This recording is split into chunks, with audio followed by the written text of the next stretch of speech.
All right, for the record, today is February 10, 2017. My name is Gunter Steinbach, and I'm interviewing Dr. George Gerpheide. Gerpheide, exactly right. One of the few people in the world who know how to pronounce my name. I'm good with languages. And thank you very much for coming to give us this interview, to record your oral history.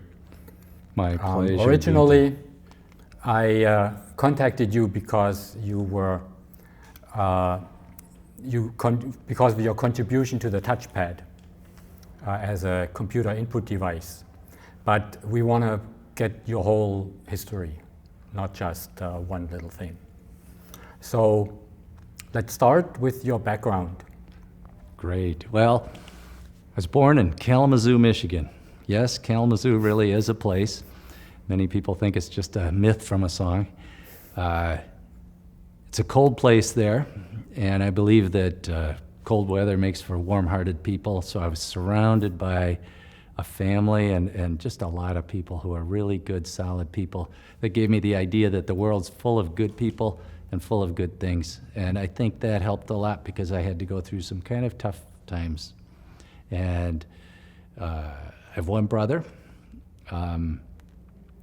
I started off with a dad who loved to build things, really liked to work with his hands, gave me a lot of creative kind of ideas. We built model airplanes, we built model cars, we built model rockets, we built little toy robots out of erector sets, all this stuff back in the late 50s, early 60s. And it was, I feel I was really privileged to have a lucky childhood there. Dad brought home one day a couple 2N 404 transistors and a book from General Electric about how to build a flip-flop. So my brother and I, in I guess junior high school, figured out how to make circuit boards, built this little circuit board, populated it with parts, and built our first working flip-flop with the grandiose idea that we could build a computer if we could build one flip-flop. Needless to say, that was a little tough for two kids in high school, in junior high. I guess a few things I might want to mention. Dad gave us a great start, camping, hiking, canoeing, love of the outdoors, and that's really carried me through my life. I've always liked the outdoors. And Mom gave us a great thing. She forced me to get a paper route to earn some money for myself. Too bad those don't exist anymore, but what a great way for a kid to learn how to persevere, tough out, especially in Michigan, tough out the elements, and keep going. Dad was an early skier, and he taught me how to ski, which also has shaped my life quite a bit. So that's my early life. Okay, so I already see that you kind of were headed toward electrical engineering or something like that, right? I kind of was. How about your degrees and studies? Well, I started out loving engineering, as you mentioned, and MIT was one of the big names in town. It turned out my dad had gone there, so it was between MIT and Caltech. I picked East Coast, thinking the skiing might be better in New England. The decision process for an adolescent isn't always very optimal. But it was a great school. I loved it. Boston was wonderful. Graduated with a EE degree and went on to get a PhD in computer science at the University of Utah. Strangely enough, the reason I went to the University of Utah is that I took a lot of courses as an undergraduate, saw that I was going to graduate half a semester early, which seemed like a waste to a silly college kid. And my friends were all skiing in Utah, Snowbird, Utah. Came out to my parents' dismay. Spent the entire winter washing dishes and skiing the deep and steep of Snowbird, Utah. And after that strongly influenced my choice of graduate school. They did have, nonetheless, at the University of Utah, they had a very competent computer science department.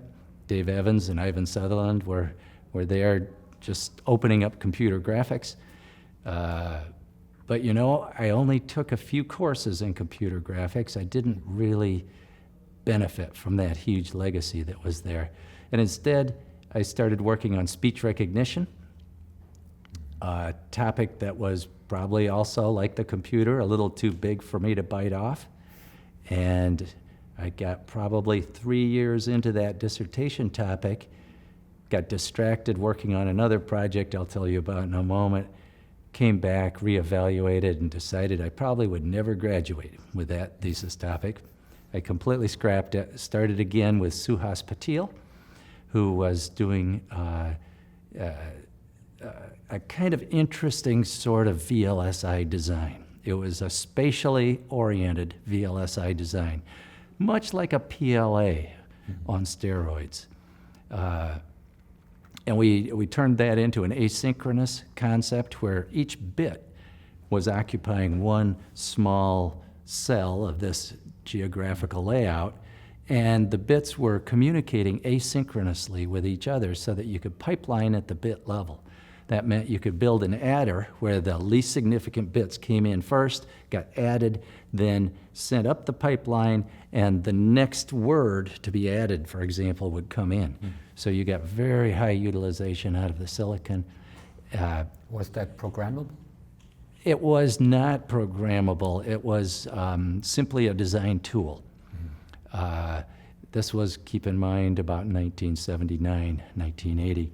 And we didn't actually build it. It was a theoretical undertaking. Oh. Suhas went on to form Cirrus Logic here in the Bay Area, which garnered a pretty good share of his marketplace. And I went on to do completely unrelated things. So that's my background academically. But your PhD thesis was about that. I'm not even sure how to call it. We called it bit-driven logic. Okay. And that was my thesis topic. Okay. That's right. Okay. So,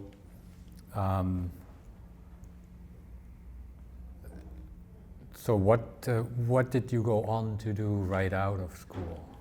Right after that, actually right before that, at the end of my speech recognition undertaking, I got distracted with a company called Party Golf in Salt Lake.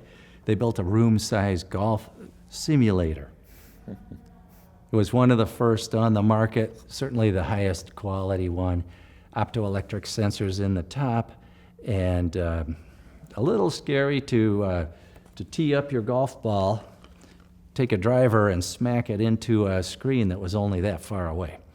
Hoping that it wouldn't rebound and hit you in the noggin.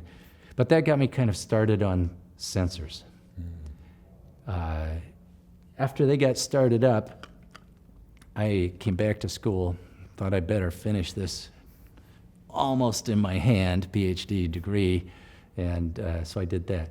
Shortly after graduating, I started a company with a friend of mine. He was a geophysics guy, and he had the idea, which was a little novel at the time, that you could use induced polarization to prospect subsurface geology. The idea being that different kinds of geologic structures would be related to microbe activity, actually, that would put different kinds of conductivity into regions of the soil, and we're talking deep, deep regions. So you'd go out with dipoles that are about a mile apart and inject a large high-power signal into the ground, and another dipole with the two electrodes about a mile apart, and measure the resulting signal, which usually had a phase shift due to the polarization properties of the minerals. And from that, you could model the subsurface structures. So this is high frequency, or? Very low, actually, because you're going for very deep penetrations. Okay. And I think frequencies were typically on the order of a few hertz. Oh. So very, very low. But you can, I'm not used to thinking of polarization in such low. No, it's a different world. It's a different world. And frankly, I relied on him for all the science. I was simply the nuts and bolts, build this into a portable unit that replaced what previously had been a truck-mounted unit. And when you're prospecting, there are a lot of places the truck can't get to. So the handheld unit was a great idea.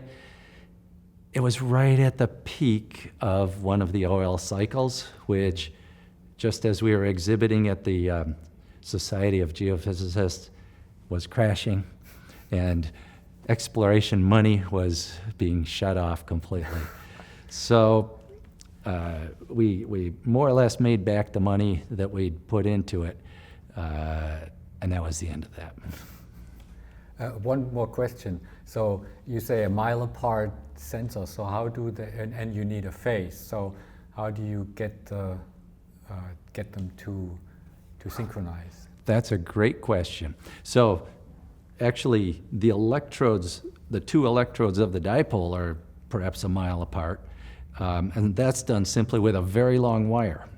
Okay, an equal length wire. Yes, okay. and causing a lot of practical difficulty in the field because you're dragging this wire through sagebrush, up mountains, and everything else.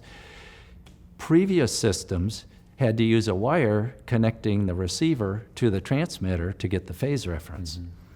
Mm-hmm. Our innovation was simply to use a at that time, very high quality oven-controlled crystal oscillator that was synchronized at the beginning of the day and then maintained good enough synchronization while being carried around the field that we didn't need the wire. And so that was a pretty big asset for that kind of prospecting.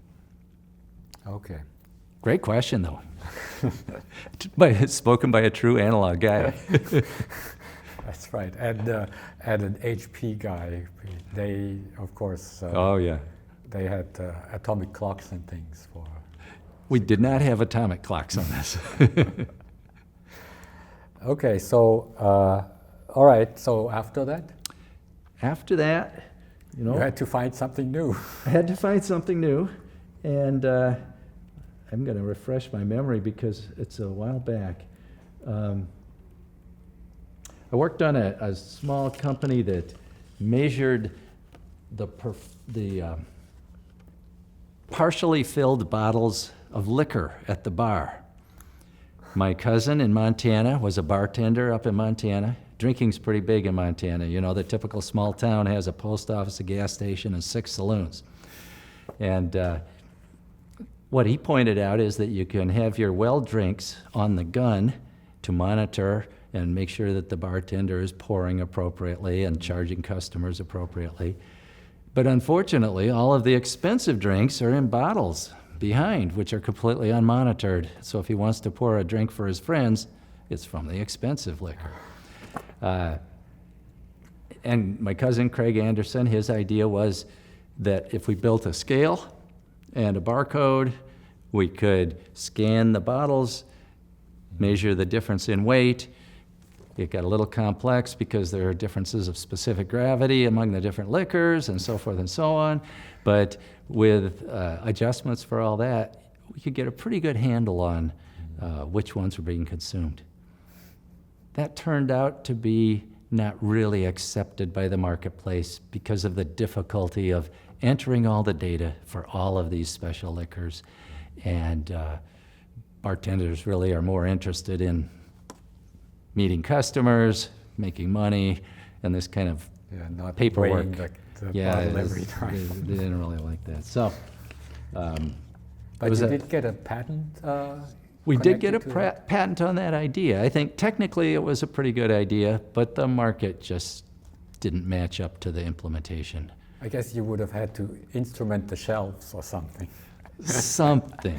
These days, perhaps you could have a small robot that would roam around and do all the legwork for you by reading the labels, but at that time, that was way beyond the technology of the day. Okay, so... What next? So you can see I've got a consistent theme. I'm always working on the same kind of technology and leveraging that for the next. Not. And this probably, if I were doing my life over, it might be more productive if I were to stick with one thing. But I didn't. After that, I I worked with the University of Utah as a guy guiding a couple students on a project. Oh, I thought I had a picture here. Here we are. A project to test how microgravity might improve the crystallization of long-chain proteins. And the problem there is that long-chain proteins tend to not crystallize very well because they're so long that the gravity actually distorts the shape of the molecule, preventing the appropriate crystal Even in a lineup. solution. Apparently so. I was relying on the expert of Dr. Kay Ely here, who was researching protein crystallization, and some folks at the university, Utah State University, had put together these getaway special packs. It was basically about a garbage can form factor with 6 of these hexagonal layered packs layered up, and it flew in the bay of the space shuttle. And so with almost no budget, a number of students put together this small system that would hopefully preserve the proteins through launch.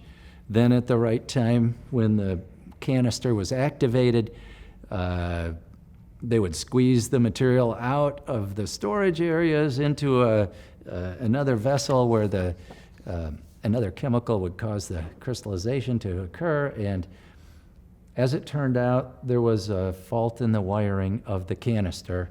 And when the astronauts flipped the switch, there was no power. The best laid plans of mice and men.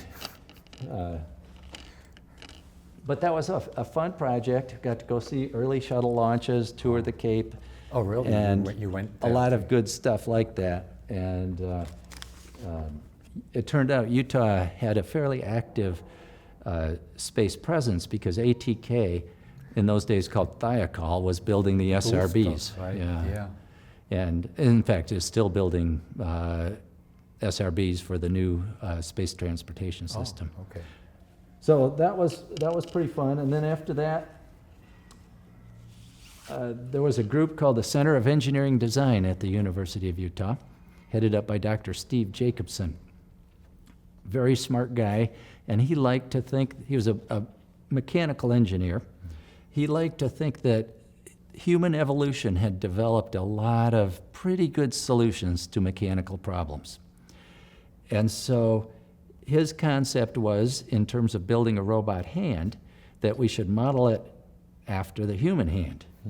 So this hand here, it's a little bit hard to see behind this mechanism, but there are 3 fingers. The little finger has been discarded just for the sake of simplicity here. Evolution. Evolution, yes, it may happen anyway, and a thumb. But they're roughly the same geometry, scaled up a bit. Roughly the same geometry as the human hand, with the same joints, same degrees of freedom at each of the joints. So you've got a total of 16 degrees of freedom there. And just like the human hand, in order to get really good dexterity, you need a very high-speed feedback loop. However, in order to get a high-speed feedback loop, you have to have minimal mass.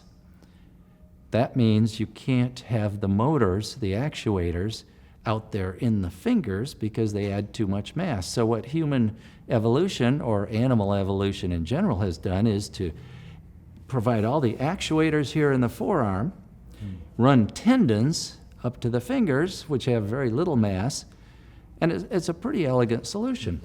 So Steve designed essentially the same concept. You can barely see the tendons coming down here, run by pulleys.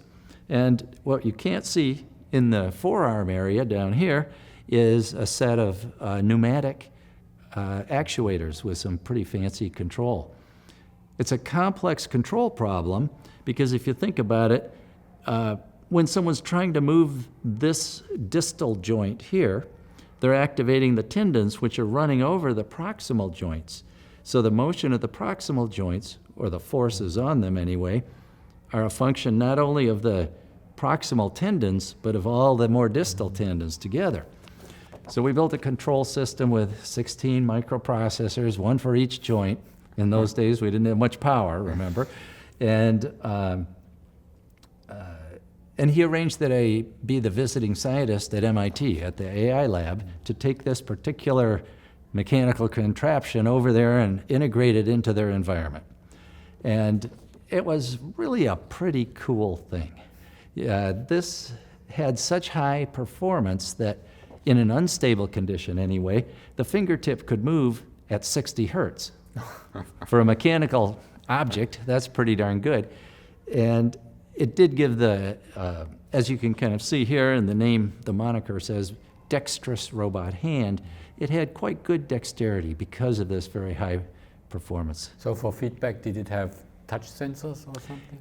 After I left their group, they started to work on touch sensors for the fingertips. That's also a hard problem, partly because of the wiring problems of how to get all that information from these moving distal locations back to some central processor. But the version I had did not have that. It simply had angle sensors on the joints. Okay. And so it was doing position control, and force control was really not, at the time I was there, was really not developed. Let's see what else. I got hooked up with a group called Dana Communications. And keep in mind, this was in the very early days of personal computing. Macintosh had just come out. A lot of people loved it, but there was no spreadsheet. That made it tough for business guys. That's the days of VisiCalc, right? VisiCalc, and Lotus 1, 2, 3 were on the PC, exactly. So some folks in Salt Lake had an idea that we could provide a coprocessor, this box here being the coprocessor, hooked in such a way that it used the screen and keyboard, mouse, and so on of the Macintosh. So it looked kind of like you were using the Macintosh, but it would run software actually on this hardware, which was a PC clone.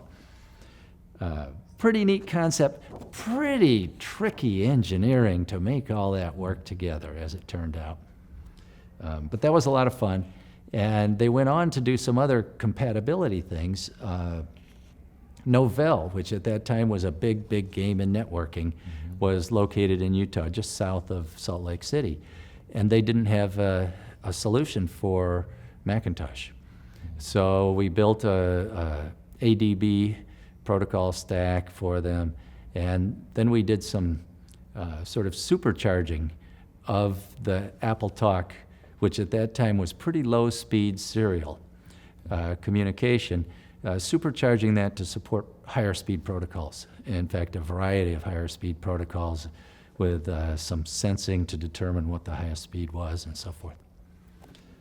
That was for Mac to Mac communications or Mac to peripheral? Mac to Mac networking, and in the context of Novell, it actually could provide integration into a LAN that had a bunch of different devices on it, PCs and so forth. And you would auto-sense what protocols are used and so on. Exactly. Kind of fancy stuff. So you got into software in that. There was a lot of software writing there. Let's see if I'm forgetting something. And you got a patent. I think I saw a multi-protocol patent. The company did file a patent on that. And as it turned out, this concept of the Mac Charlie, as it was very cutely named after the, I don't know if you remember the Charlie Chaplin commercials for IBM PC. So this was the Mac Charlie. This concept didn't quite work out for him because the speed of innovation of software came along and the need kind of dissipated. But a patent was filed. Frankly, I wasn't heavily involved in that. I was busy beavering away in the back room, and they said, oh, we should patent this, so the lawyer created some patent. But I can't really claim a lot of a lot of inspiration there. It was basically a group of us engineers who all just did what we could to make it work, and I think we shared that patent. Did you have support from Apple for that? We had very limited support, actually. We had, of course, the developer's toolkit, and that had a lot of information in it. But beyond that, I don't think we had almost any support. So, okay, so they didn't actively encourage you to like do the Mac Charlie. I think that Bill Sadler, who was the CEO of this company, Dana Communications, I think that he had some level of business interaction, but at that time I was an engineer. Oh. I didn't put my nose in those business issues. Okay. But that was kind of a fun project. Coincidentally, and I'll touch on this in a second, I think you're going to ask me a question about this, but that had to do with the development of touchpads, although it's probably a little hard to see the linkage there. Well, I was going to say, so about that time, you started working on touchpads, right? That's true. And what made you want to have a touchpad or something other than what was out there at that time? You know, Gunter, it was driven purely by my personal need. So I was a guy who had learned to type in 7th grade and had done a bunch of typing in the interim on these projects. Almost every one of these projects had a bunch of firmware or software associated with it. I was using the wonderful Emacs editor, all control keys. And you know, if you don't know them, it's a nightmare, but if you do know them, it's pretty darn efficient. I'm a VI guy. Yeah, okay, so almost the same. And then I got involved with McCharlie, my first experience in the Macintosh world. What is this mouse thing? I mean, it's kind of cool when you wiggle it around, but my hands are on the keyboard. I got to take them off and move around.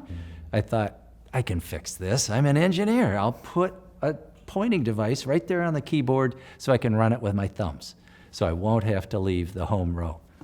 And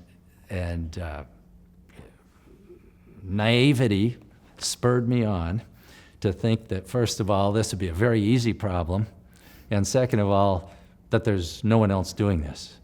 So, you know, they say there are a lot of things in life that if they weren't so easy to get into and kind of hard to get out of, they wouldn't happen.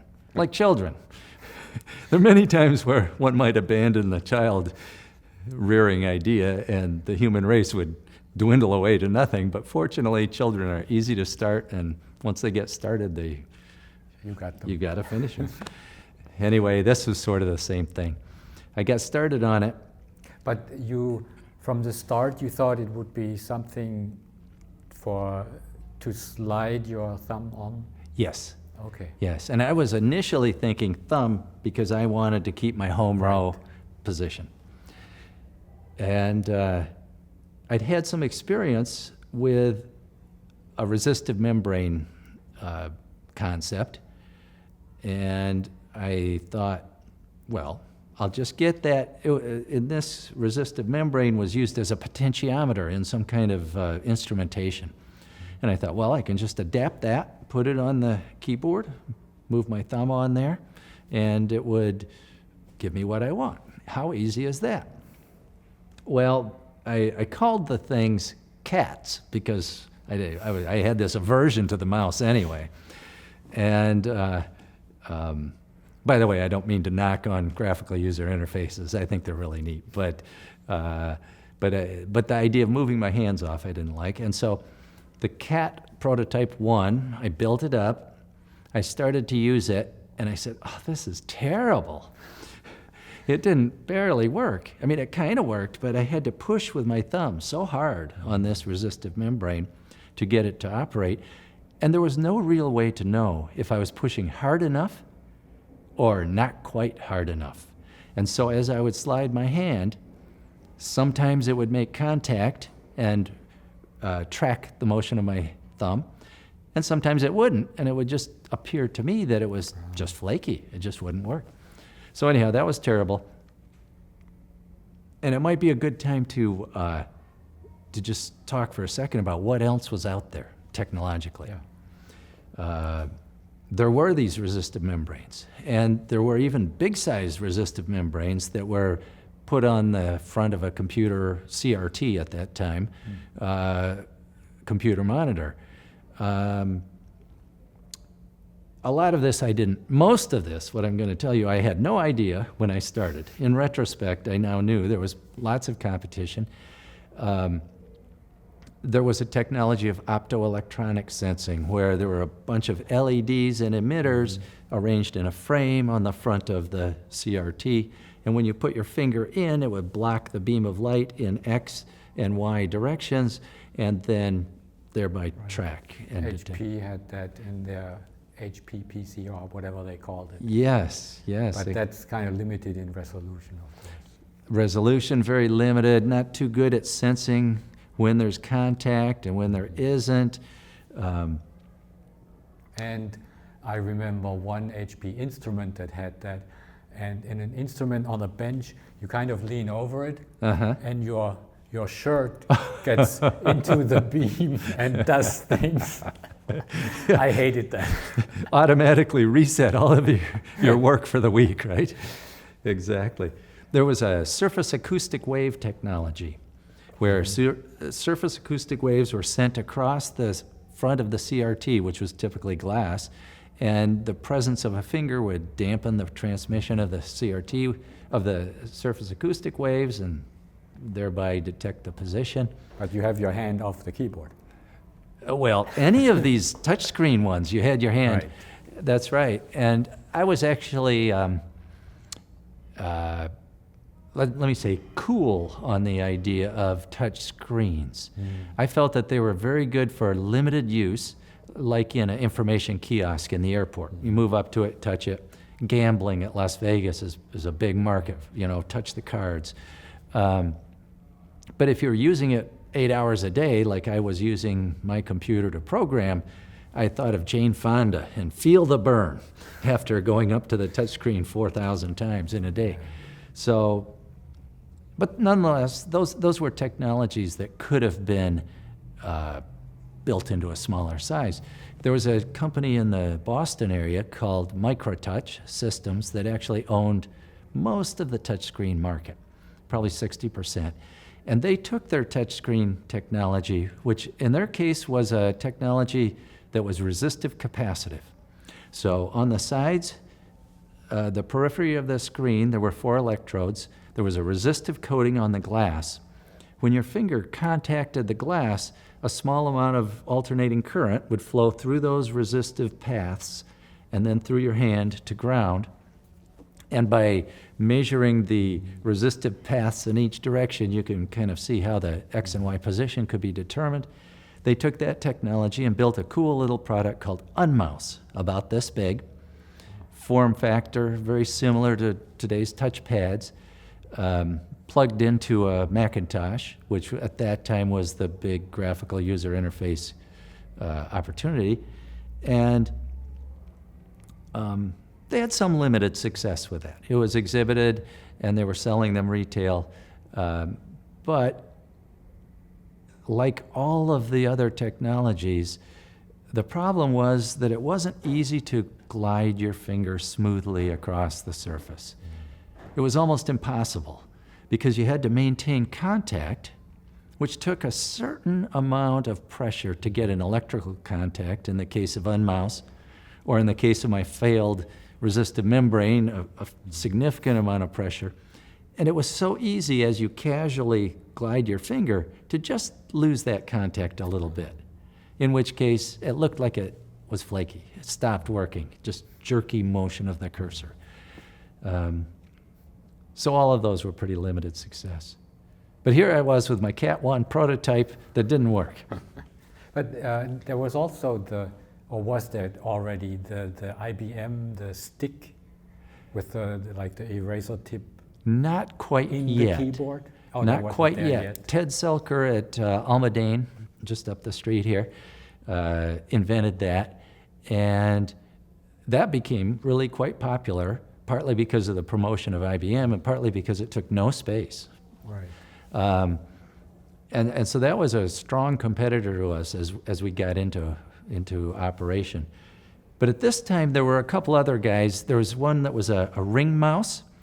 You wore this ring device with some kind of radio linkage, and it would sense the spatial location of the ring, and the idea was you'd move your hand around. But you can see how hard it would be to decouple the motion of your hand that's unintentional, scratching, whatever, from intentional pointing operations. There was a little knob that you could kind of slide back and forth in a small mechanical area like that by some guys in Wyoming. That one had a cat name too. I can't remember what it was, but another play on the mouse. Let me think if I missed some. Oh, there was IsoPoint. Craig Culver developed a kind of cool technology. It was a roller that replaced the space bar.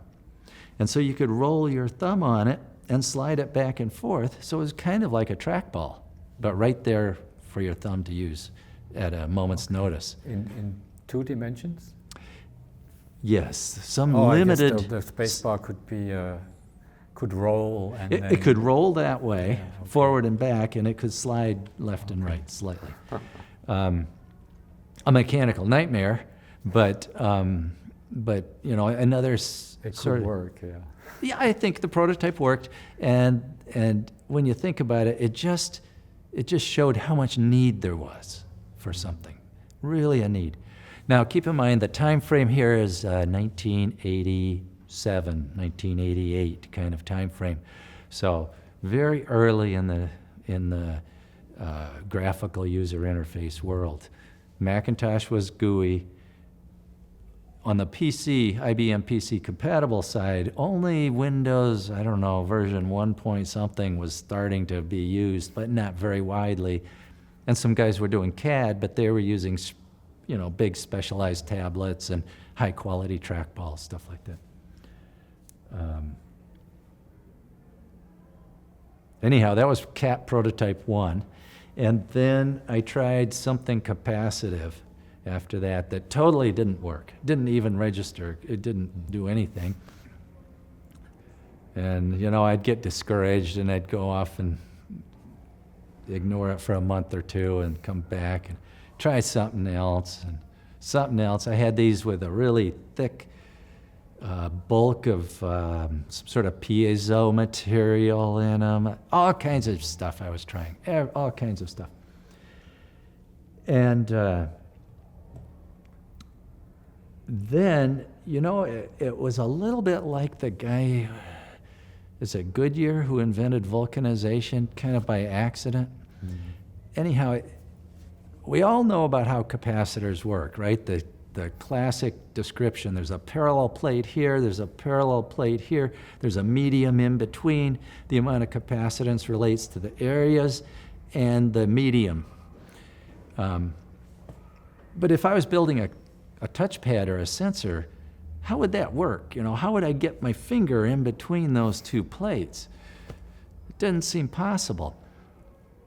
Sort of by accident, I found that if I had a grid, and I was trying all kinds of electrode shapes. If I had a grid of X electrodes and a grid of Y electrodes, and I was measuring the mutual capacitance from one to the other, in theory, that just depended on the intervening material, which of course the finger couldn't touch. But what I found out was that it actually responded to the presence of a finger above the grid. Of course, everybody knows this now in the touch field. But to me, that was, wow, it's magic. And then I realized, okay, well, there's some fringing field that goes up and then back down, and that's what the finger is interacting with. And anyhow, that kind of became the basis for a couple of the very later prototypes. So I started with Cat 1 about 15 months, I guess it was, later. I'm at Cat 19, and I'm calling my wife, honey, come downstairs, look at this. I can move my finger. And this is all done in my basement. So this is just you alone. Pretty much just me on a shoestring in my basement. I'm still doing this consulting work, which is paying the bills as my day job, and I'm doing this at night. I hired a couple people part-time, helping me do wire wrapping and breadboarding of various kinds. And then I hired a gentleman, Jack Kelleher, who was really a sharp guy, and he helped me do firmware and stuff like that. Again, part-time, because I didn't have money to do it full-time. And we were in my basement. Okay, I got to tell you about this. In Silicon Valley, it's well known, starting with the icon of Hewlett and Packard, that all those good old companies started in garages. Apple, Hewlett Packard. In Utah, it's too cold to have a garage startup. You can't do that. They're all basement startups. So anyway, mine was a basement startup. But it's mostly me and a couple of guys helping out. And anyhow, in the sort of late 1980s, I got to this point where, look, honey, it works. And so I filed a patent. The patent, I think it says here, I started work on the patent in 88, but it didn't actually file until 89. Mm-hmm. And that's the one that, with a couple continuations, became my 017 patent, which was sort of the basis of modern touchpads, I guess you'd say. It was a mutual capacitance technology because we're talking about capacitance from one set of electrodes to another rather than capacitance, self-capacitance from an electrode to a finger. That had pros and cons. At the time, I didn't know all this, but in retrospect, I can see a lot of good stuff. One of the pros was that the location of touch was quite localized to the intersection of those electrodes, which was handy because as the world moved on and the market moved on and people wanted to support multi-finger, which we didn't do, by the way, but as it moved on to that, mutual capacitance was just fine with that because you could have one finger here and one finger here, and they'd sense independently. The other big approach is self-capacitance, where there's essentially a set of X electrodes, and we sense which one of the X electrodes has a finger on it and build a profile in the X direction, and then a profile in the Y direction for the Y electrodes, and then we figure there's one finger and it's located at that intersection.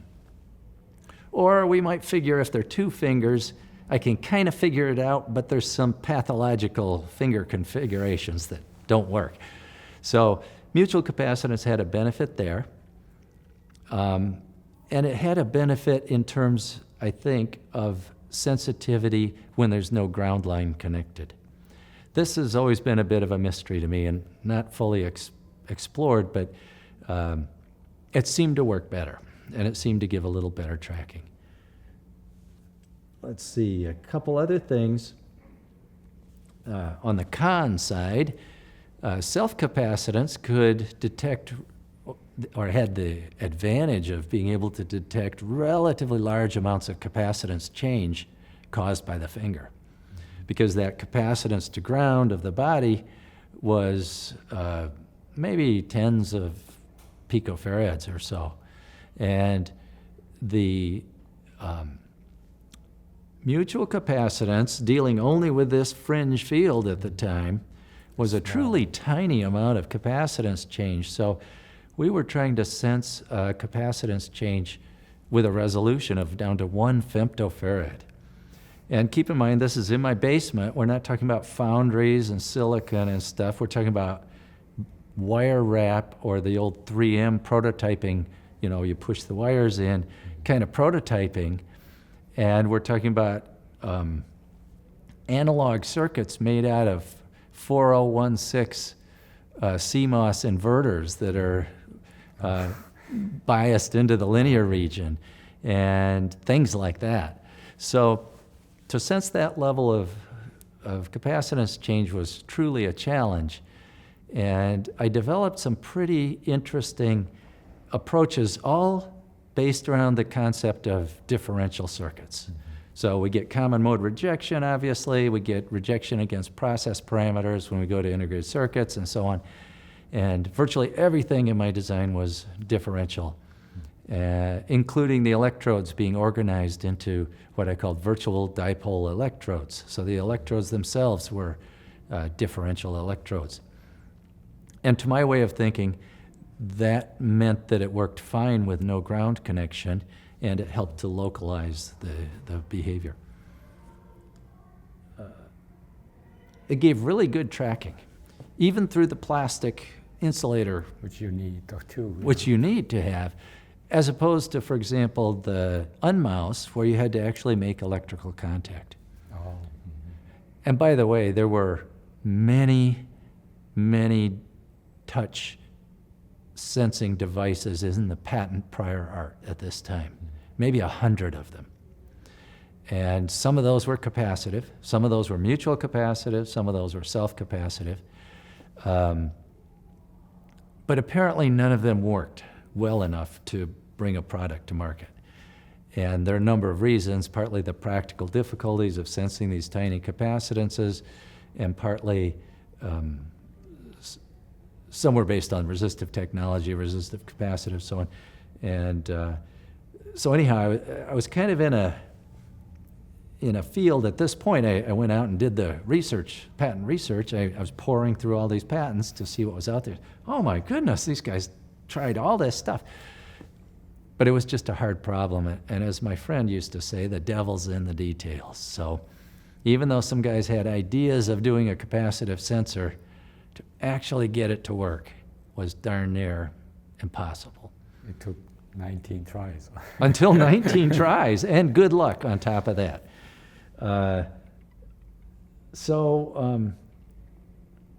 It was a pretty complex system, too. It did a kind of a dynamic tracking to move these virtual dipole electrodes around the surface, and as opposed to the more simple, conceptually simple process of, build an X profile, build a Y profile, look for a peak.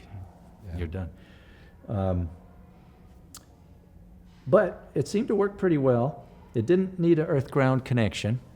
And at this point, I had a prototype which was built out of wire wrap, PLAs, and maybe 30 chips or so, all wire wrapped together in this big mess in a box like this.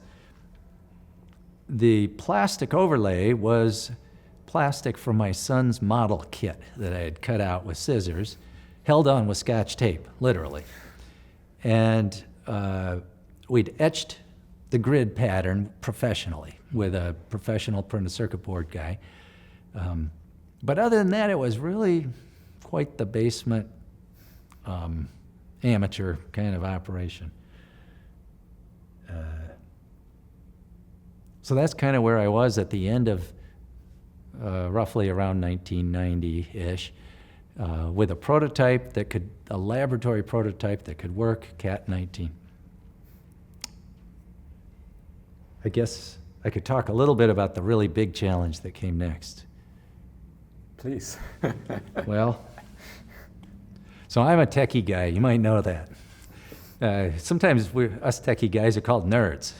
That's the kind of life I'm happy in. I like working with circuits and problems and technical stuff. Maybe marketing and sales isn't really my forte. But anyhow, I didn't have too much choice, so I said, okay, I've got this thing. It's pretty cool. Someone must want it. And I hit the road. And I talked to all of the notebook or portable or luggable, as they were called at that time, computers. And Compaq had a luggable. It was about that thick, about like that. I remember that. Yes. Yeah, it was quite a unit. And we did a lot of our prototyping with that good old machine.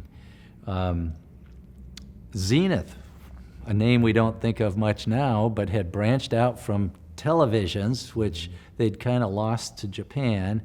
They branched out into computers, and Zenith was one of the big names in IBM compatibles. Digital Equipment Corporation had one.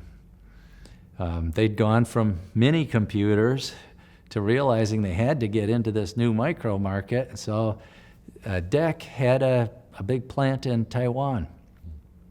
So we called up all these people, and at this time I had a friend of mine, Jim O'Callahan, who had experience in the computer biz.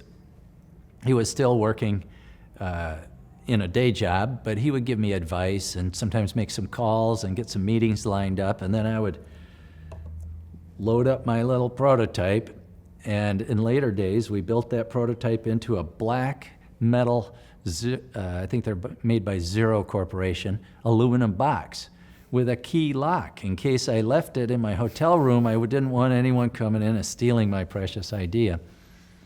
And of course I was traveling by airplane, so here I am with my long hair, this box that can't be opened, metal box, can't be x-rayed, well, I didn't have x-rays, whatever, walking through, there was no security, and life was so much different. But I took it everywhere. For DEC, they said, well, the people that really need to make the decision is our design team at the manufacturing plant in Taiwan. This was my first opportunity to go overseas, and I remember being in the cafeteria with 3,000 Chinese, all these blackheads, you know, a sea as far as I could see of Asian hair, and me standing up there with my blonde ponytail and thinking, I don't quite fit in here, do I? And anyhow, took it everywhere. Zenith had the idea that it was really pretty neat. Somehow the gentleman there at Zenith sort of had the vision, and many of the other guys said, you know, we don't really need this. In the PC world, almost none of our customers are using a graphical user interface, first of all. If they do, well, they can plug in their mouse. And if it's portable and that's too much trouble, well, we've got this little tiny trackball thing.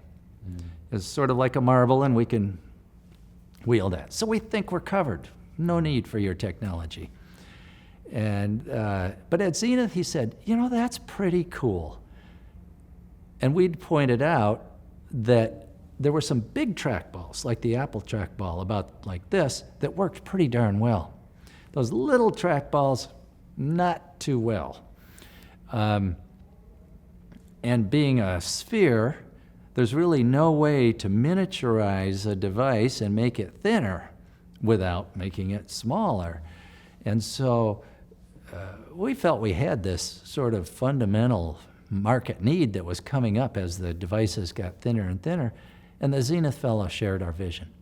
But he said, you know, we make computers. We buy components like mice and pointing devices and so on from vendors, and we put them together and sell them. We don't develop pointing devices. That's way outside our limit. Why don't you go to Keytronic, which was the big American game in town, building keyboards and mice. So we went up to Spokane and got a really good reception.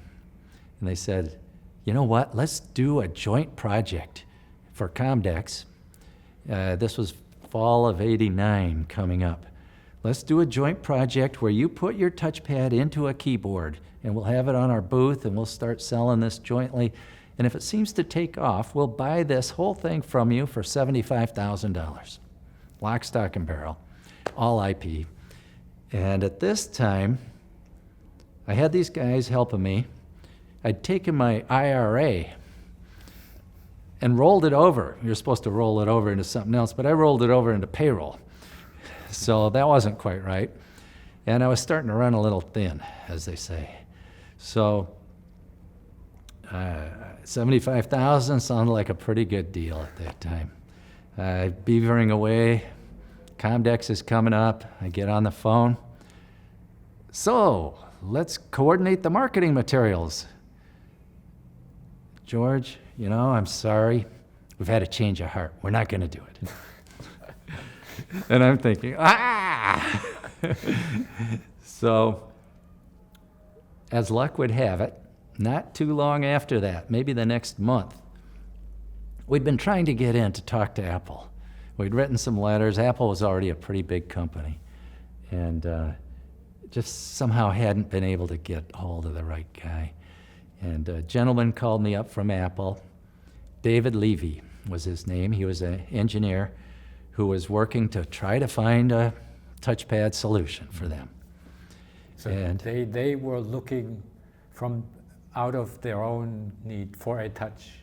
they were, and they had, I believe, I'd heard rumors that they had contracted with 2 or 3 other people, including Microtouch, who had this successful, or somewhat successful, on the market anyway, little unmouse product.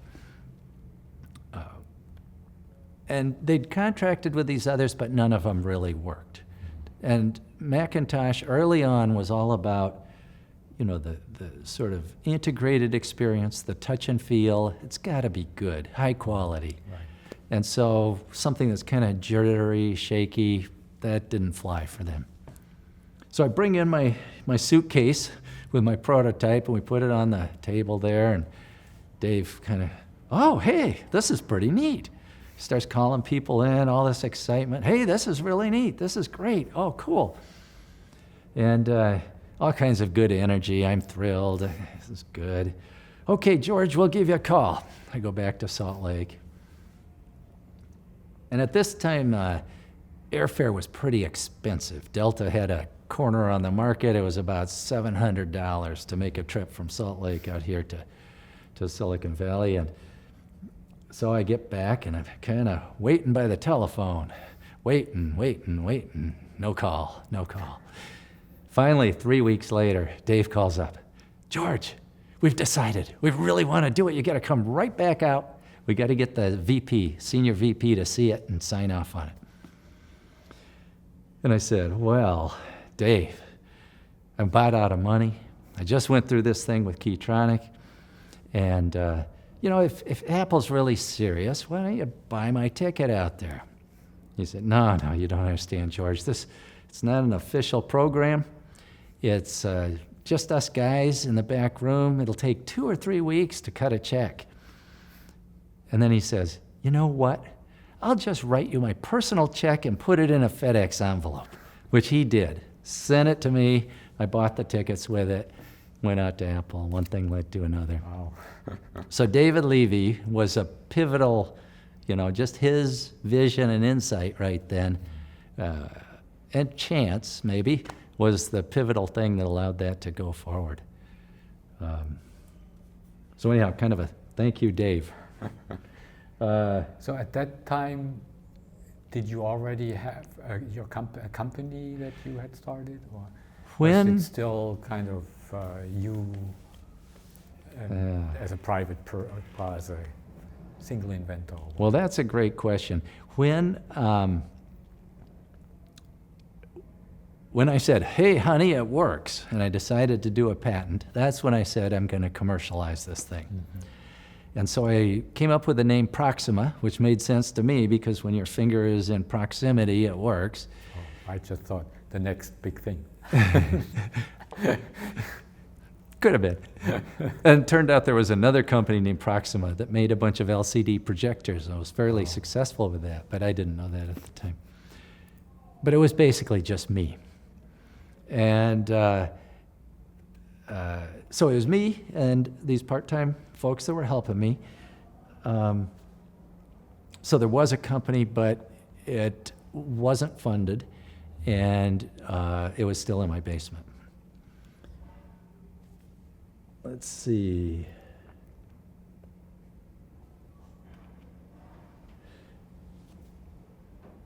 I mentioned Jim O'Callahan, and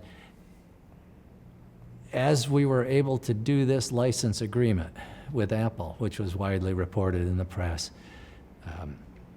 that provided some money. It was an upfront license, paid upfront license, gave me a nice little chunk of money, and so I was able to say, hey, Jim, we've got some funding. Why don't you come do this?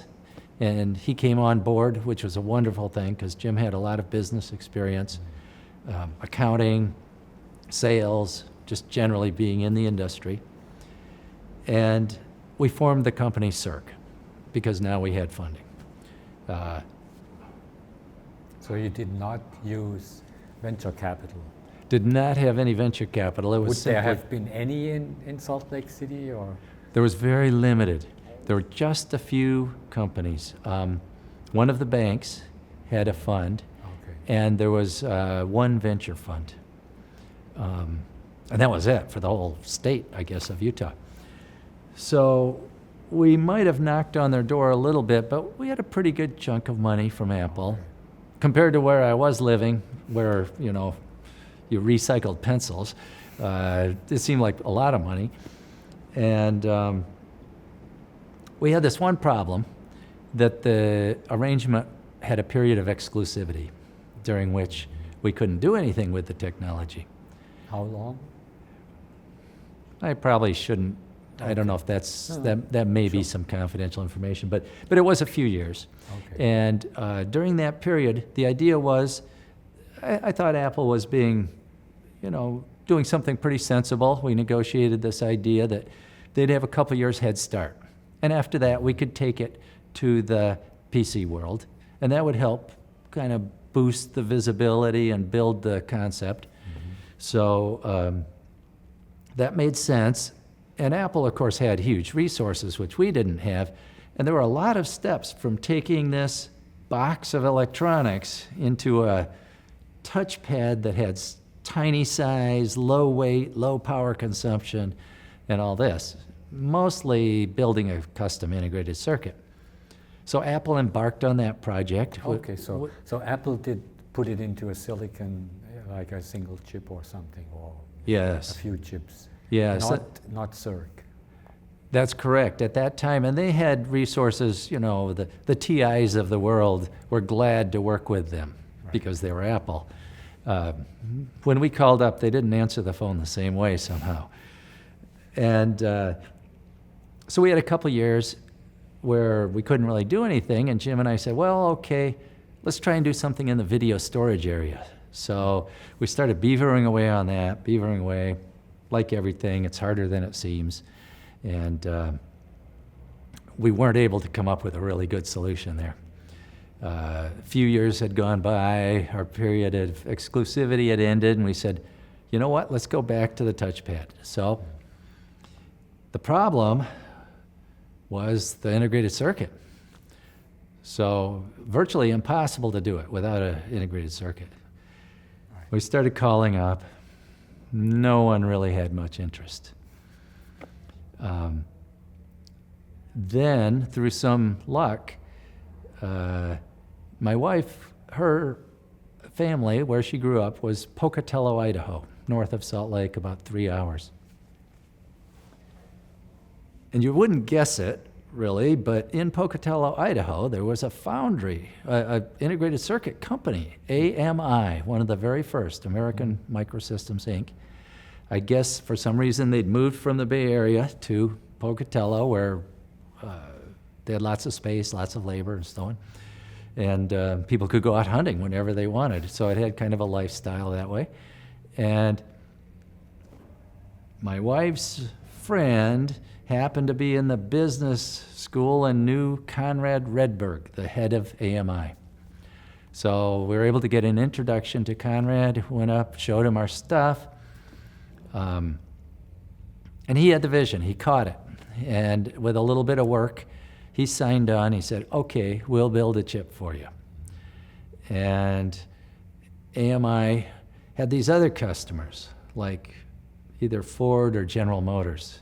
I don't know why they wanted to spend all their time on those customers instead of on our chip, but they seemed to always get sidetracked from working on our stuff. So I'd drive up every Monday and stay in my wife's parents' basement, go into AMI, and harass them until they'd work on our stuff instead of GM or whoever this other one was. And at the same time, you know, there was some pretty custom, fancy analog circuitry going on here. So our team, technically, really consisted mostly of Jack Kelleher, that I mentioned, and then Mike Layton, who we'd brought on. And Mike was doing the firmware, and Jack was doing the digital sort of layout. We bought some tools and designed the gate array and took that up, and AMI was going to be able to plop that into our mixed signal chip just fine. But there was this analog problem. So I scratched my head and I came up with this concept of what I called a dual operational transconductance amplifier.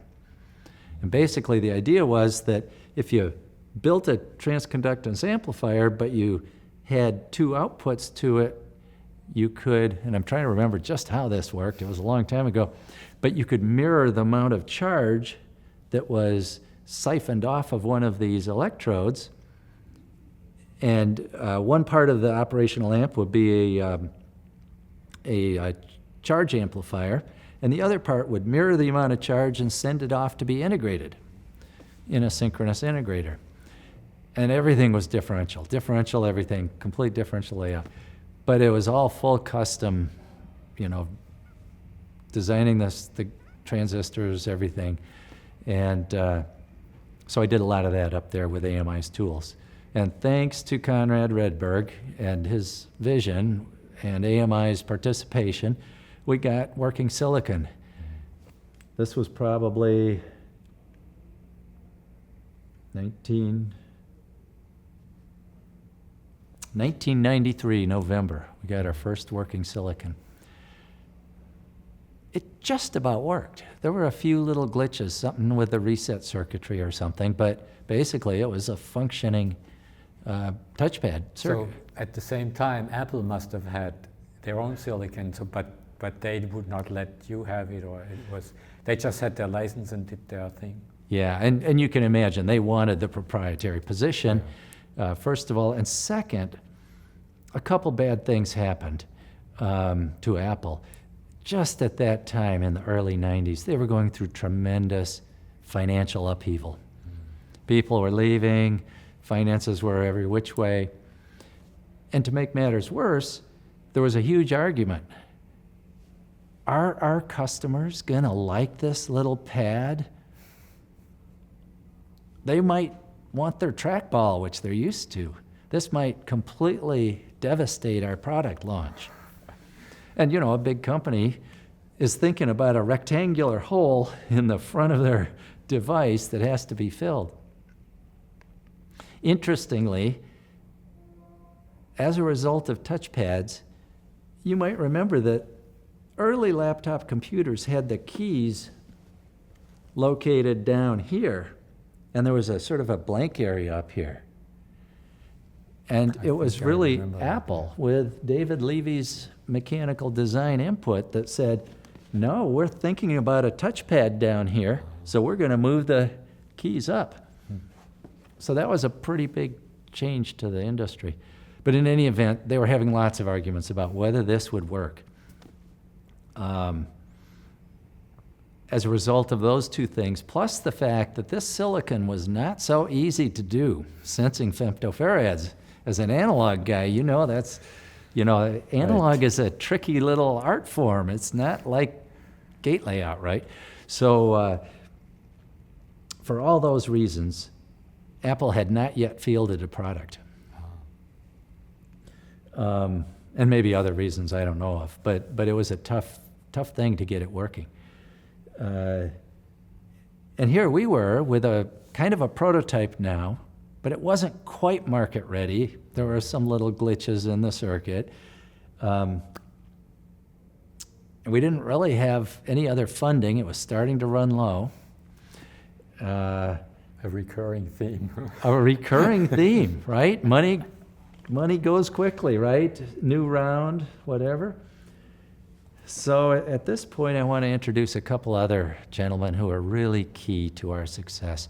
Larry Holmstrom, who was an early IBM guy from way, way back, Boca Raton, was settled in Utah and was one of the first engineers at a company named iOmega, making some kind of innovative storage stuff.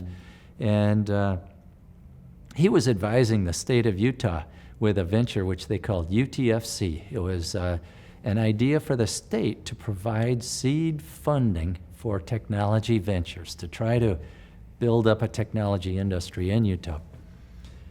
And so he looked at our stuff and he said, I get it. We're going to invest. It was seed financing, so it was $75,000. But Larry brought some contacts. And together with those contacts, he helped us make some presentations and kind of boost it in. And we were able to convince some local angels, Ken Woolley and David Spafford, who had been a couple of the key guys building a company named Megahertz, which was the big modem company at that time. They owned the modem market, subsequently acquired by US Robotics and so on. But they had exited that, and so they had some cash, and they, with Larry's prompting and especially Ken Woolley seeing the vision, they invested and put in about $1 million of our first venture funding. And so things were really starting to cook now, because this is 93. In 94, let me get these dates right. In 94, we were able to sign a license with Alps Electric. And I should point out that during this whole time, after our exclusivity period had lapsed, we had been pounding the pavement with principally Logitech, but also everyone else we could think of. Sony, we'd made several trips to Japan, thinking, Sony, you could build this into a TV remote control. And anyway, Sony was doing all kinds of cool consumer electronics. And we said, we just tried all kinds of stuff. Logitech, interestingly enough, sitting on the board of directors of Logitech was Federico Faggin. And it's quite possible that he sort of got the idea of there's a need for touchpads. It's possible, some guys have done it. And he had great analog designer expertise, and he had a company that was already funded, maybe 17 million of venture funding, I think is the number I remember. And so Synaptics at that point, roughly, must have started in working on touchpads. They started in 91, actually. Okay. And that probably makes sense, because we'd actually been talking to Logitech since the very beginning. They were our first candidate, because they were the big game in mice. And Pierluigi Zappacosta had come out to Salt Lake a couple times to our humble abode and looked around and said, wow, you guys sure did a lot with almost no funding. And he was very interested in the feel, the touch and feel. He was very sensitive to exactly how that worked. But we never quite worked out an arrangement with him. And we ended up in 93 with Alps as our licensee. And Alps had been making the small little tiny trackballs, which they now believed were going to become obsolete. And so for them, it made a ton of sense. Alps is about a $5 billion revenues, manufacturer of all kinds of components, keyboards, switches. They had all the ISO manufacturing, all that good stuff. They were already selling to the compacts and so on in the world. And so we were thrilled when in 93 they said, okay, we'll take you on as a licensee. In April of that year, we had our second turn of silicon, and we built a little plastic shell, and we came out with a Glide Point Portable. And so when I was back in Michigan recently, I got from my dad the very first Glide Point Portable to roll off the assembly line, which he had purchased, proud father. Here it is. Basically, small custom plastic. On the inside are the initials of everyone in the company who inscribed them in the mold. We were thrilled about this little device. PS2 interface, could plug into almost any laptop computer. We'd built this real snazzy looking box like this, and we'd come up with the name Glide Point. So we were pretty excited about that. In April, we started actually selling these. We didn't really have any kind of advertising, but a couple guys in the media had been alerted ahead of time and had gotten samples, and they were pretty excited. They were saying things like, wow, this is really something new. It's almost like magic. How does this work? Is it You know, is it heat? Is it radioactivity? How does that work? And we used to say EMS, electrical magical stuff, or some other word. And in May, Apple had fielded their product. It was called the Blackbird. It was a PowerBook line. And between the two, there was just all this buzz starting to build up. Apple was making a real big deal of it, calling it the trackpad, of course, to try and maintain continuity with trackballs, which they had before. In November, Alps had been working hard with OEMs in Japan, and Sharp and some other OEMs brought out their laptop computers with little touchpads built in. And some, I remember, had also the rubber thing, the IBM kind of thing, right? Yes, with hedging their bets. They weren't quite sure whether this thing was going to catch on. And a customer could have both that way. That's exactly right. A lot of them did. Probably the rubber, the little eraser, the pointing stick was our major technological competitor for several years. But it went away eventually. Eventually went away. Everyone...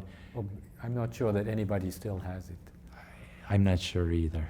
I'm not sure. For IBM, it was a bit of a brand image, because here you had a picture of a keyboard with this little orange dot in the middle. And it was right there, very convenient, kind of like my original vision of being able to do it from the home row, point from the home row. But from a technical viewpoint, touchpads had what we called isomotive operation. Move your finger here, cursor moves there. Right. Really nice control. Yeah. Whereas with the little trackball, the pointing stick, rather, you know, you're translating force into acceleration, which is zooming this thing around. It's kind great of for a an video integral game. of what you do. Yeah, it's isn't just natural. harder, just less natural. So we'd launched into the retail world with our little Glide Point product, and you know, Jim, and with help from Dave Spafford, who'd already been in the retail market with Megahertz, Jim did a great job of getting all this good press. And at the end of the year, PC Magazine came out with the best products of '94, and there we are with, you know, some great company. I mean, we were just thrilled about this. And sure enough, that retail business kind of took off. And partly due to Jim's sales expertise, and partly due to the kind of the buzz and the wow factor. So that really started to build up. But your main income would have still been from licenses, or Actually was it not. rivaling? Let me share some numbers, approximate numbers. In '94 April, we sold our first one, and we To took your a dad. credit card over the phone, but we didn't even know how to process it yet. So that gives you an idea where we are. And by the way, at this time, we're not in my basement anymore. We had a small office, tiny office building, and ramping up. But by '96, we're up to 10 million of sales of retail products. But OEM, as a result of Synaptics entering the market, the royalty on the amount that OEMs would pay for touchpads became very competitive. And consequently, our royalty was reduced to, you know, a fraction of what we had anticipated for a unique product. And so royalty was relatively lot of units, but very little money. Pure dollars, no cost of goods, but not that much revenue. Oh, because you didn't sell the thing, you only had the royalties. That's right. Alps was whereas manufacturing. Synaptics was manufacturing. That's their own. right. That's right. So where did you manufacture the Glide Point? We tried a lot of different things. First off, iOmega, I mentioned, was a Salt Lake company, but they had some kind of ups and downs. And they'd build up quite a manufacturing plant and then their business went down, so they had excess capacity. So they were manufacturing for us as a contract manufacturer for a while. Then they decided they needed their capacity back, and we had to go somewhere else. And we actually built a manufacturing line in Salt Lake City. And then we had a couple different companies who were building circuit boards and complete assembly modules. In the U.S.? Mostly in the U.S. at that time. And Alps was manufacturing in Japan.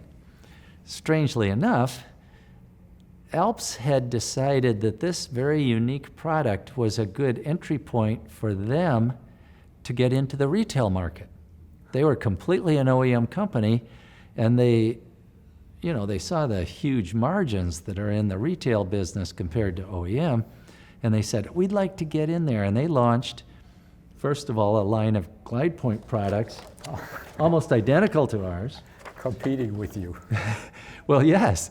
And they launched some other stuff. There was an Alps printer, which had some novel technology in it, and some things like that. So they went into the retail market in a pretty big way, and here we were feeling kind of beat up and, butting heads at the retailers. Obviously, the retailers do everything they can to, it's sort of like the election of this past year. They just kind of fan the flames to make it so the two companies are competing. And so we had kind of a bad feeling about Alps, even though they were our licensee, and vice versa. So we didn't use them for manufacturing. And anyway, they were oriented toward much higher volumes, OEM volumes, and we were still kind of small potatoes. But we did fairly soon move to Taiwan manufacturing and China, and then bounced kind of back and forth, some of that, some of local Utah. So Circ, when Circ manufactured, it was always the retail product. You did not manufacture an OEM product. Primarily. However, we realized we couldn't sell to the compacts of the world because we didn't have ISO, and we didn't have supply chain, we didn't have all that stuff. Credit management, we didn't have any of that. But we built a line of small products, small touchpad modules, and we sold them to kind of unique niche markets. One fellow was building a dentist chair, and he wanted to be able to control that. Things kind of like that. Some keyboard manufacturers incorporated our modules into their keyboards. So we did make some modules ourselves, but lower volume. And then as we moved to China manufacturing, we were able to do kind of higher volume and service these keyboard opportunities. But basically our business was retail. If you looked at the revenue, it was a highly retail-focused business. And so we started bringing in keyboards and other products to extend our line and sell into retail. Oh, so Circ had branded keyboards also. We had branded keyboards, several different kinds. And we had a variety of these kind of portable products. Synaptics came with a partner to do the same thing. So we had Circ, Alps, and Synaptics all trying to get into retail. Not Synaptics, but this partner, I can't remember the name. So it was a crowded, office when when the retailers wanted to play our prices off against each other. But Jim did a wonderful job on that, and we built ourselves up to about 70 people. And like I said, we were doing about $10 million in revenue, mostly retail. Oh, and I want to back up, and two things I forgot to mention. One was, I've been talking about the key people here. I really ought to mention my ex-wife, Casey Sato, who, she did everything to take care of the kids so I could beaver away on this stuff. And it never would have got there without her work. And also, I want to mention something that's not quite so serious, but I like to ski. Jim liked to ski. We like to ski at Snowbird, where there's an area called the Cirque. Hence the name? Hence the name. Oh, that was one of my questions going to be. Didn't mean to steal the thunder of the question, but we really like to ski in Utah. It's probably the best in the world. Where I live now, it's about 15 minutes. At 2 in the afternoon, I can say, I really ought to go skiing. Drive up, get in 4 or 5 runs, come back.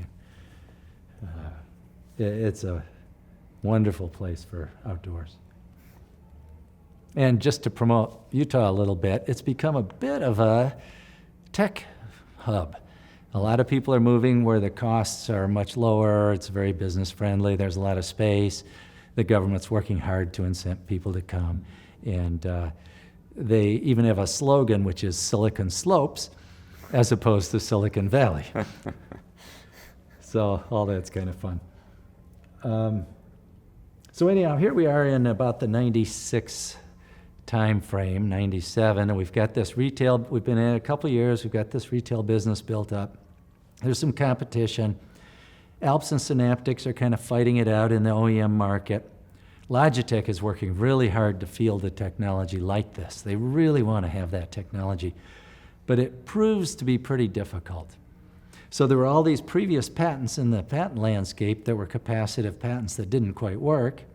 We'd carved out our little niche. Synaptics carved out a self-capacitance niche, and there wasn't too much other space, so it was tough for Logitech. They finally fielded a product, but it didn't seem to catch on with the OEMs. And they discontinued that business and sold it to Alantech after that. So there we are, kind of all this excitement, and we got the idea, might call it a swelled head, that we were doing pretty dang well on this retail stuff, and maybe we could replace the mouse. The mouse was obsolete. And we were talking about cats from the beginning anyway. We hired a gentleman from Procter & Gamble. He was a VP of marketing, extremely bright guy. And he came in with Procter & Gamble type approach and skills and contacts. And we raised about $4 million of additional funding, venture funding, with the idea that we were going to replace the mouse. We're going to really fund this, because up until now we had no advertising.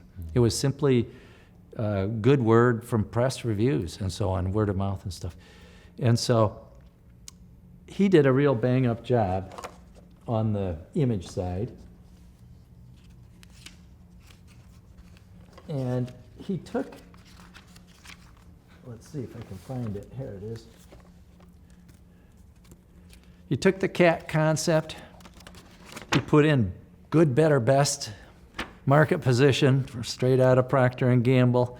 We had the Power Cat, the Smart Cat, and the Easy Cat with different levels of functionality. We had this cool Madison Avenue image.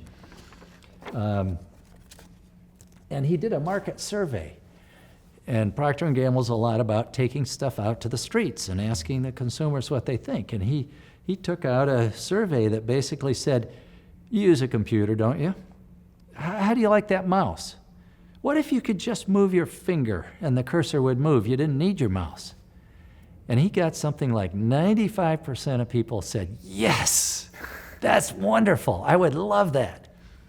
And in his experience with, Procter & Gamble kind of products, 95% is unheard of.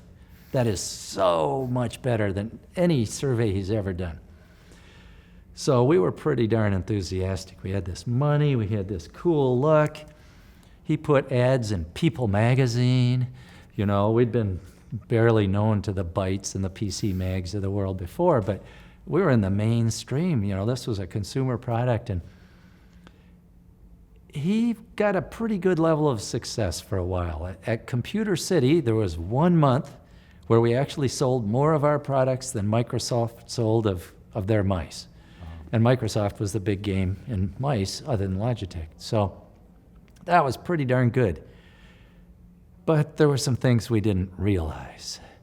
One of those things was that survey wasn't quite right, because it didn't take into account the fact that it's a little hard to click with a touchpad. Sometimes it happens unintentionally. Sometimes it's hard for people to get the hang of it. That kind of palm rejection sort of problem. And so in actual use, people weren't as happy with their touchpads. Some people were raving about it, but some people were saying, I'll go back to the mouse. So that was one problem. The other problem, we didn't realize how the retail channel really worked, which is you put a lot of product in, and they might pay you for it, or they might not, but it isn't really sold until it goes to the consumer. So you can build up a pretty big inventory out there in all of these many computer stores. And retailers have a lot of negotiating power. The computer cities, we were in Computer City, CompUSA, Sam's Club, companies like that. It's not easy to maintain your margins. And they're going to ask a lot of expenses like end caps and promotional expenses and rebates and things that kind of come after the fact. After you think you made the sale with 50% gross margin, and it all got eaten up with this stuff that comes later. So we had all this enthusiasm about the cat line, and about 1 year into it, we started seeing the financials start to turn, and we were about $4 million upside down for the end of the year. And the venture people who were in it had relatively small parts. I had a pretty large part of the company, and everything I had was wrapped up in it. No one really wanted to push forward with Cirque. There were ideas, let's sell it for, pennies on the dollar to whoever we can, get what money we can back. There was some of that. We had these 70 people, we couldn't continue, so, and this gentleman from Procter & Gamble, his background didn't encompass working on a shoestring, and emptying waste baskets by yourself and stuff like that. So as talented as he was, had to let him go, and then that unfortunately put me in charge of letting everyone else go. And after a very painful 3 rounds of layoffs, where each time we thought we laid off enough to make ends meet, but we didn't, we were down to 35 people, and sort of scrabbling away to disentangle ourselves from the retail world where we didn't have the money, the margins we thought we had, and we had all these liabilities, and trying to refocus the business to the dentist chairs of the world and stuff like that, and supporting Alps on the royalty side. And by now, it took a while for the market to accept touchpads. These days, everyone says, touch, of course. Those days, not so much. It took probably 4, 5, 6 years before people really adopted touchpads fully. But nonetheless, volumes were starting to build, so our royalties were starting to build with Alps, and that helped a little bit. And after a couple of years, I was able to get back to where we had kind of a skeleton crew. Everyone was working like crazy. A lot of good people, Jim O'Callahan, a lot of other good people had left because there just wasn't money. And it was a real tough time for me. You can probably tell I'm more of a creative kind of guy. I'm not really a turnaround company kind of guy. And it was my baby, so it really hurt. But after a couple years, we got back to where we were profitable again. And my number one job then was to find a way to sell the company, because by this time, my heart was just not in it. And I was just pain. It just hurt. And in 2003, we were able to sell the company to Alps. It made a ton of sense for them. And I exited the company. It was a good transaction for everybody. I think Alps went on to continue to make a lot of money on touchpads, and some other directions that the company took. Almost all the employees stayed with the company in Salt Lake under Alps management, but mostly doing what they wanted to do anyway. under Alps ownership. And so it was really a win-win situation, and I was free. And in answer to the question, am I still involved? After that, I was kind of allergic to Cirque and touchpads, and they're all good guys, and I go back every so often. But no, I haven't done anything more with that. So I've been separate. That's that chapter. Yeah. I look back on it. One of the things that happened was because Alps had our initial license, because Apple had our initial license, they were already experienced with the idea of mutual capacitance. They had since started going outside to other vendors for touchpads, but still they had that technology base. And then Wayne Westerman at Fingerworks, did a fabulous job coming up with multi-touch technologies, which then Apple acquired. And so somewhere along the way, I have a happy spot in my heart that whole mutual capacitance touchpad thing has kind of evolved itself into where now it's used in almost all devices that are electronic, it seems. And so it's fun to know that. And kind of sadly, from our point of view, Alps was a wonderful partner focused on the early part of the portable computer market, which was based mostly in Japan. Not too long after that, most of the momentum shifted for lower manufacturing cost into China. And Synaptics had sort of set China as their base from the very beginning and proved to be much more competitive than Alps was able to be for notebook computers. And so Synaptics certainly has the very much lion's share of the market. Alps has some more specialty kind of stuff, I would say.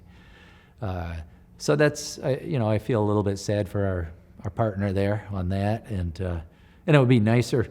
Some of the other touchpad, a number of other vendors have come in to the market now as IP has expired and so on. And just because of the huge demand driven by mobile phones and tablets and so on. And some of the current touchpads don't have the kind of quality that I would like to see in tracking. As they've tried to add in all the features that everybody wants, they've kind of given up on some of the basics of, let's make sure this just works really well. So those give me a little bit of sadness, but all in all, I'm real happy. It's been a good run. I was lucky to have that happen. Quite an accomplishment. With a lot of luck, and I didn't even mention all the good people we had at Cirque by name. We had, it was a team thing. It was all kinds of people. And as you know, I'm not the sales guy. That was all in Jim O'Callahan and his team that he put together. And so it was really all those guys that did it. But I had the fun of tinkering. I had the fun. That's what I like most about electronics too.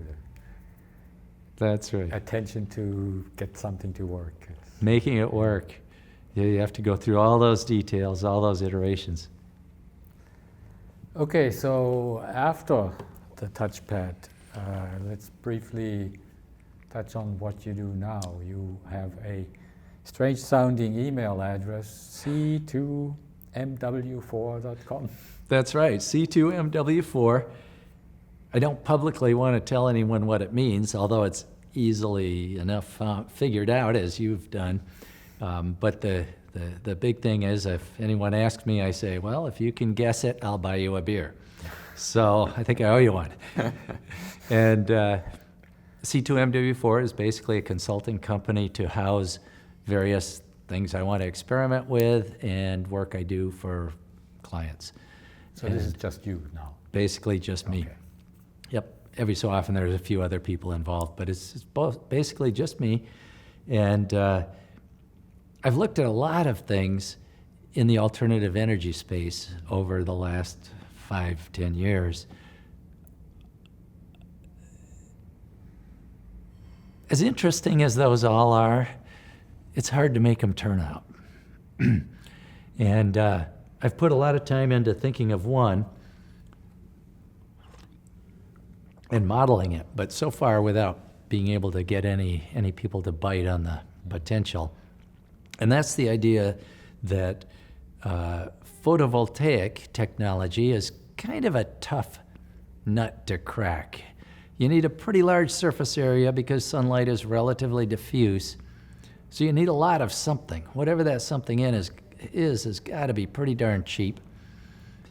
And you're talking about making these things in a extravagant plant, with silicon processing technologies.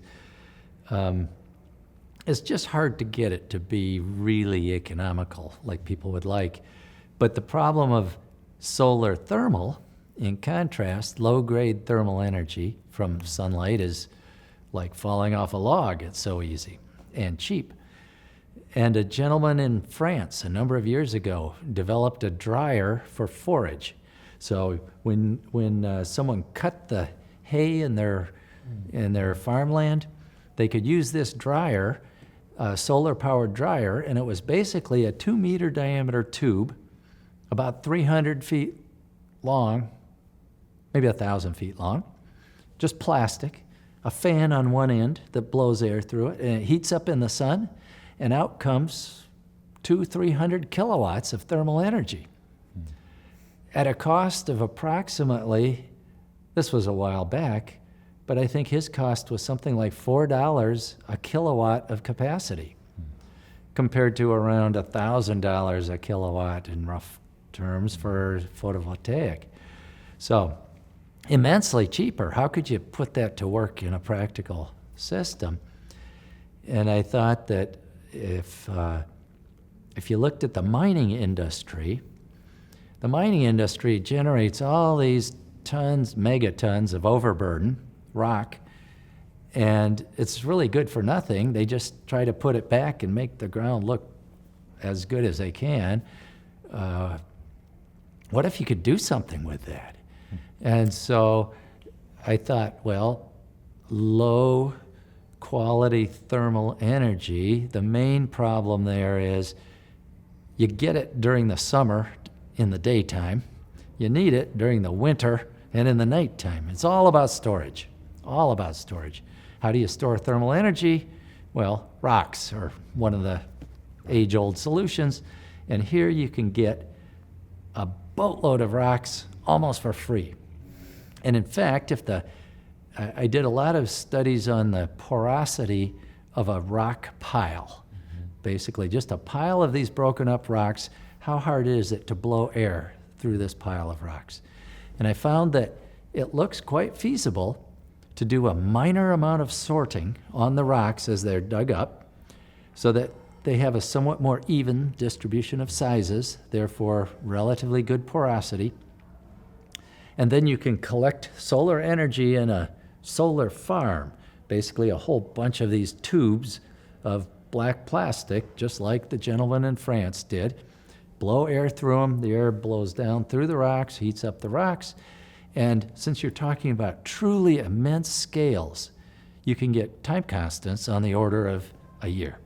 Oh. So you can store heat from summer into winter. And then what do you do with this stuff? So I thought a little more about that, and in a typical open pit or surface mining kind of operation, you're generating all this landscape all covered with a bunch of, overburdened debris, and they try to, revegetate it and do whatever, but it isn't really being used for anything. How about if you could put greenhouses on it? So half the surface is covered with greenhouses, half the surface with these solar farms. And then obviously when you need the heat, greenhouses aren't very well insulated, right? Because they're just thin. And in many greenhouses, something like 1/3 of the operating cost is actually heating. So it's worse than one might think because you have to blow air through it in order to get the humidity down because the plants are constantly transpiring all this moisture, and so in order to get the humidity out, you blow the air out, then you lose a lot of heat. So greenhouses take a lot of heat. And I did a bunch of modeling, and when you add it all up, it looks like you could be producing this greenhouse heat for roughly quarter the cost of natural gas, which for an alternative energy play is pretty darn economic. And it also has the social component that in a lot of developing countries, they don't have too much. One of the things they've got typically is mineral. So a big mineral company comes in, they build this, build a little city there, they do all this mining, and then the mine starts to peter out, and it's boom and bust, and all of a sudden, instead of having an economic asset in their developing country, they're stuck with a huge social problem and really a disaster economically. But what if, as it was being built up, and all this overburden is being placed, and these greenhouses and solar farms are being developed, I did a few studies that make it look like if you had a mine with about 5,000 employees, that size of mine, after 10 years of running, would generate a greenhouse and solar farm that would require about 10,000 employees. So now, instead of saying, okay, it's going bust, everyone's out of a job, you're building up a sustainable follow-on industry with an economic advantage of lower cost energy. So it seemed like a pretty neat concept, but I think mining companies generally are focused on the business of getting mineral out of the ground and not too much on the business of, green technology. And you're talking about different players that are pretty disjoint. So far I haven't been able to get anyone to bite on it and take it somewhere. But I put a lot of time into that. That'd be a fun one to do. The other thing I'm working on right now is quite different. There's a pretty high incidence of people who have performance anxiety, which manifests itself as test anxiety or trouble public speaking or all kinds of performance things. And I have some ideas about how you might be able to deploy something online in a scalable fashion that could provide really good access to training oneself to get around those problems. Right now, mostly your options are fairly expensive psychotherapy kind of thing that's also unpalatable to a lot of people. And so I think there are a lot of people who are in need of a solution for anxiety. And if I can make this work, it's kind of like touch make them pads. willing to pay for it. Well, the cost can be so much lower with internet deployment that the cost, I think, is not the real impediment. And the, performance anxiety is so frustrating to know that you know all the material for the math test, and then you go in and totally blow it because you just freeze up. To think that you have no social life because as soon as you get around someone, you're so jittery you act like an idiot. To get up for your big presentation to sell something and then totally space out and not be able to remember what it is. I think the market would appreciate a solution to that and would easily pay, a nominal fee. But can I make it work? I don't know. It's kind of like touch pads. It might take 19 tries. Well, I wish you luck. Thank you. I need it. It could be something useful, yeah. Yeah, I think so. The other thing I'm working on is my family. And I've, the first time around, touchpads sort of absorbed all of my time. And now I've got a new family, new young kids. I've got a 4 and a 6, and able to have the luxury to spend quite a lot of time with them. And that's just a wonderful thing. That sort of got me started on this development, anxiety combating thing. So that kind of all ties together. Teaching them skiing right now. Okay. I don't think I have anything to add. all I right. sure appreciate you inviting me down here, and Well, I'm looking forward to seeing the museum. okay. So thanks again for coming, and yeah, thank you. You're very welcome. All right.